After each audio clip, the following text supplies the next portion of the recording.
भारत एक समय था जब अपनी सुरक्षा के लिए विदेशों से हथियार मंगवाने पर निर्भर था, लेकिन अब वह दौर बदल चुका है। अब भारत आत्मनिर्भर रक्षा के मार्ग पर निकल पड़ा है। आज का भारत किसी पर निर्भर नहीं रहना चाहता।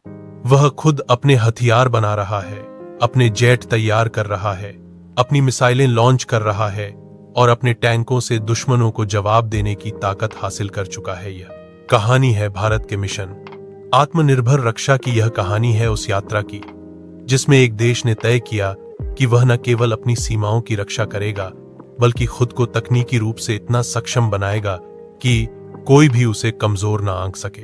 तो आइए आज जानते हैं कि आखिर भारत कैसे बना रहा है अपने ही फाइटर जेट, अपने टैंक और अपनी मिसाइलें, और यह सफर कहां तक पहुंचा है। भारत की आत्मनिर्भर रक्षा यात्रा असल में 1947 में आजादी के बाद ही शुरू हो गई थी, लेकिन शुरुआती दशकों में देश के पास न तकनीक थी न संसाधन, इसलिए भारत को सोवियत संघ और पश्चिमी देशों से हथियार खरीदने पड़ते थे। लेकिन समय के साथ भारत ने महसूस किया कि जब तक वह अपने हथियार खुद नहीं बनाएगा, तब तक वह पूरी तरह सुरक्षित नहीं हो सकता। इसी सोच से शुरू हुआ भारत का रक्षा अनुसंधान और विकास संगठन यानी DRDO।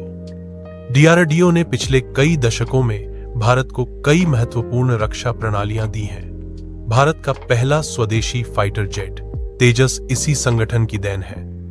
तेजस भारत की आत्मनिर्भरता का प्रतीक बन चुका है। हल्का, फुर्तीला और अत्याधुनिक तकनीक से लैस यह जेट पूरी तरह भारतीय इंजीनियरों और वैज्ञानिकों की मेहनत का नतीजा है। यह न केवल भारत की वायुसेना की ताकत बढ़ा रहा है, बल्कि यह विदेशी निर्भरता को कम करने की दिशा में भी एक बड़ा कदम है। तेजस के बाद भारत अब तेजस मार्क 2 और एडवांस्ड मीडियम कॉम्बैट एयरक्राफ्ट यानी EMCA पर काम कर रहा है। यह भारत का 5वीं पीढ़ी का स्टेल्थ फाइटर जेट होगा, जो रडार से गायब रहने की क्षमता रखेगा। जब यह तैयार होगा तो यह दुनिया के सबसे आधुनिक लड़ाकू विमानों की श्रेणी में आएगा। अब बात करते हैं टैंकों की। भारत के टैंक विकास की कहानी भी बेहद प्रेरणादायक है। देश ने लंबे समय तक रूस के T सीरीज टैंकों पर निर्भरता रखी, लेकिन अब भारत का अपना टैंक अर्जुन इस तस्वीर को बदल रहा है। अर्जुन टैंक पूरी तरह भारतीय तकनीक से बना है। इसमें आधुनिक फायर कंट्रोल सिस्टम और सटीक टारगेटिंग की क्षमता है। भारतीय सेना ने अर्जुन टैंक के नए वर्जन अर्जुन MK-AK को अपनी सेवा में शामिल किया है। यह टैंक न केवल रेगिस्तानी इलाकों में काम कर सकता है, बल्कि दुश्मन के टैंकों को सटीकता से निशाना बना सकता है। भारत सिर्फ टैंक और फाइटर जेट ही नहीं, बल्कि मिसाइल टेक्नोलॉजी में भी आत्मनिर्भर हो चुका है। अग्नि, पृथ्वी, नाग, आकाश और ब्रह्मोस जैसी मिसाइलों ने भारत को मिसाइल पावर बना दिया है। ब्रह्मोस मिसाइल तो भारत रूस के साथ मिलकर बनाई गई है, लेकिन इसका अधिकतर निर्माण भारत में ही होता है। यह दुनिया की सबसे तेज सुपरसोनिक क्रूज मिसाइलों में से एक है, जो हवा से धरती पर या समंदर से समंदर में किसी भी लक्ष्य को मिनटों में ध्वस्त कर सकती है। भारत ने अब अपनी स्वदेशी बैलिस्टिक मिसाइल डिफेंस सिस्टम पर भी काम शुरू कर दिया है। यह सिस्टम आने वाले समय में देश को दुश्मन की मिसाइलों से बचाने की क्षमता देगा। यानी भारत अब रक्षा के हर क्षेत्र में आत्मनिर्भरता की दिशा में बढ़ रहा है। लेकिन यह सब कुछ सिर्फ सरकारी संस्थानों तक सीमित नहीं है। अब निजी क्षेत्र भी इस मिशन में बड़ी भूमिका निभा रहा है।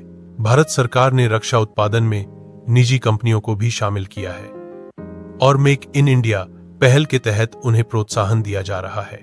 Tata, Larsen and Toubro, Adani defence और भारत फोर्ज जैसी कंपनियां अब रक्षा उपकरण बना रही हैं। इस आत्मनिर्भरता के पीछे एक और बड़ा कारण है भारत का रक्षा निर्यात बढ़ाना। पहले भारत का रक्षा निर्यात बेहद कम था, लेकिन अब भारत दुनिया के कई देशों को मिसाइलें, radar system, bullet proof jacket और हेलीकॉप्टर के पार्ट्स तक बेच रहा है। 2024 तक भारत का रक्षा निर्यात $5 अरब से ज्यादा पहुंच चुका है। और लक्ष्य है 2030 तक इसे 10 अरब डॉलर तक ले जाना। भारत के इस मिशन के तहत देश के कई युवा वैज्ञानिक और इंजीनियर रक्षा अनुसंधान में शामिल हो रहे हैं। देश में अब रक्षा कॉरिडोर बनाए जा रहे हैं, जैसे उत्तर प्रदेश डिफेंस कॉरिडोर और तमिलनाडु डिफेंस कॉरिडोर, जहां आधुनिक हथियार और रक्षा प्रणालियों का निर्माण होगा। इससे देश में रोजगार भी बढ़ेगा और तकनीकी विकास भी तेज होगा।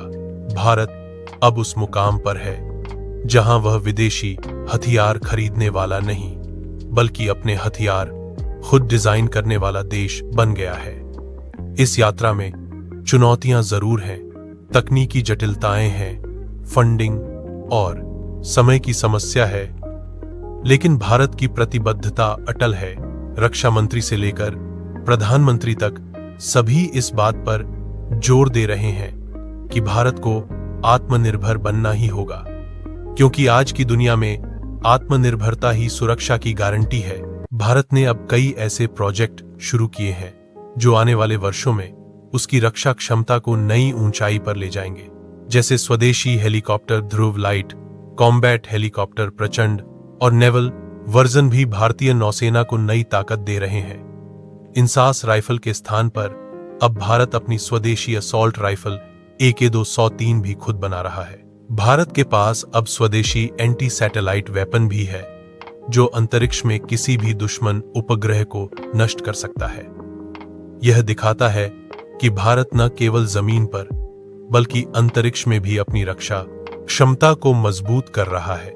भारत के इन सभी प्रयासों से दुनिया के कई देश हैरान हैं, क्योंकि जो भारत कभी हथियारों का आयातक था, वह आज एक विश्वसनीय निर्यातक बन गया है।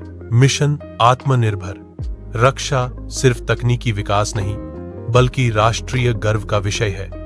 यह दिखाता है कि भारत अपने पैरों पर खड़ा है, अपनी सीमाओं की रक्षा खुद कर सकता है और किसी भी संकट में आत्मविश्वास के साथ खड़ा रह सकता है। तो दोस्तों, यह थी भारत की आत्मनिर्भर रक्षा की कहानी, वह कहानी जिसने दिखाया कि इच्छा शक्ति हो तो असंभव कुछ नहीं। आज भारत अपनी सुरक्षा खुद गढ़ रहा है। अपने वैज्ञानिक, अपनी तकनीक और अपनी मेहनत से वह देश बन चुका है जो किसी पर निर्भर नहीं। अब भारत सिर्फ सुरक्षा पाने वाला नहीं, बल्कि सुरक्षा देने वाला राष्ट्र बन गया है। मिशन आत्मनिर्भर रक्षा एक विचार नहीं, एक संकल्प है, और यह संकल्प हर भारतीय के दिल में बसता है, क्योंकि जब देश आत्मनिर्भर बनता है तभी सच्चा स्वाभिमान जन्म लेता है। जय हिंद, जय भारत।